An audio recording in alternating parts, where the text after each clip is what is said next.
Hi folks, welcome back to the Horde. It's still Saturday, what is it, the 8th, still 45 degrees, I don't know, about 3:15, 3:30, something like that. Started the carburetor change on this thing. A couple of things. This is the new carburetor that's going to go on, and I'll show you the old one. But just quickly, the bore of this carburetor, just compare it to my thumb, right?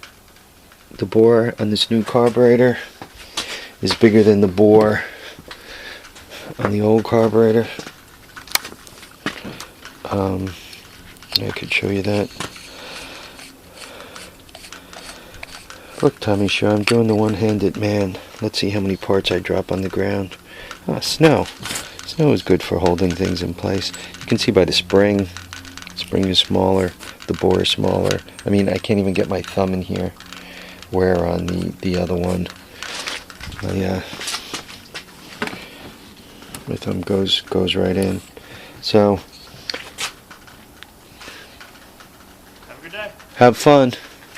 My son's leaving. Also, when I had this carburetor apart, see if this comes out. It was doing all kinds of racy things. It turns out that little I don't know how one would describe the shape of it.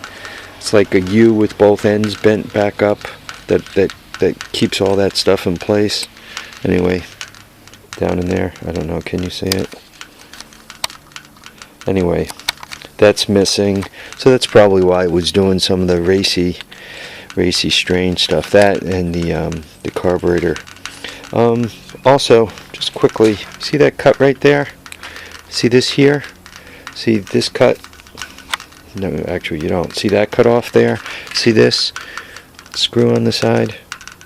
Well, that screw on the side slides up and down that cut off, and that's how the idle is adjusted for anybody who cares. The way you line it up is you just kind of make sure she settles in. If you don't settle that all the way in and you go to start it, if you're lucky or unlucky enough to have it fire up, you'll have this surprise when your throttle is wide open and the engine starts screaming on you. And if you're really unlucky and you got it in gear when you fire it up, you're going to get to see your bike go for a ride. You may or may not be with it when it goes for that ride, but you're going to get to see a ride.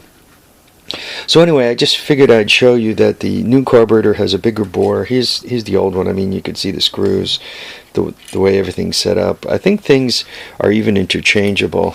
This carburetor also has the choke spring is missing. It just flops.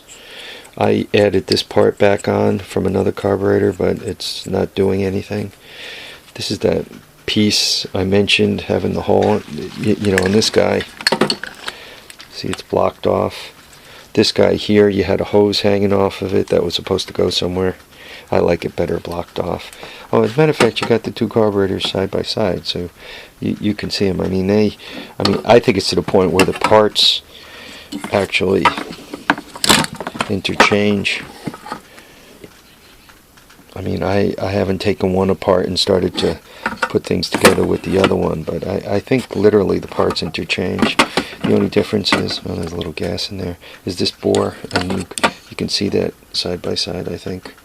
You get it on the same plane. If my internet troll would have said that my camera action sucks, he would have been right about that, perhaps. Maybe I'm clueless with the camera. Anyway, you could see the bore is bigger on the new one. So, anyway, bolting the carb up. We'll see how it works out. I don't know if I'm going to get this thing out today, but I would like try to fire it up, see how it runs. Alright, we'll catch you on the next episode of The Horde. Live, love, have a great time. Remember, handlebars up, tires down. See you later.